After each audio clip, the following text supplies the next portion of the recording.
Moderate ইসলামের ফিতনা এবং আমাদের করণীয়। তো এটা বর্তমান সময়ে একটা অত্যন্ত গুরুত্বপূর্ণ বিষয়। আজকে এই উম্মার সামনে সবচাইতে জটিল যেই ফিতনাটা আসতেছে তার নাম হচ্ছে মডারেট ইসলাম। কি নাম? মডারেট ইসলাম।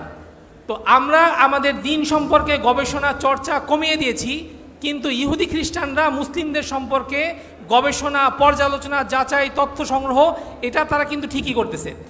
এটাই আমরা দেখতে পাই 2007 সালে আমেরিকার একটা গুরুত্বপূর্ণ থিঙ্ক ট্যাঙ্ক প্রতিষ্ঠান যার নাম হচ্ছে র্যান্ড কর্পোরেশন। কি নাম? RAND corporation. তারা সারা পৃথিবীর মুসলিমদের উপর গবেষণা করে দেখলো যে মুসলিমদেরকে কিভাবে দমন করা যাবে। এই গবেষণার উপর ভিত্তি করে তারা একটা প্রতিবেদন তৈরি করেছে। জি, সেই আমরা একটু অল্প সময় মনোযোগ দিয়ে শুনি ইনশাআল্লাহ। তো তারা একটা গবেষণা প্রতিবেদন প্রণয়ন করেছে, সেই প্রতিবেদনটার নাম দিয়েছে সিভিল ডেমোক্রেটিক ইসলাম। কি নাম? সিভিল ডেমোক্রেটিক ইসলাম। এই প্রবন্ধের মধ্যে তারা মুসলিম বিশ্ব নিয়ে কি ষড়যন্ত্র করেছে এবং মুসলিমদেরকে দমন করে রাখার জন্য কি কোন বিষয়ে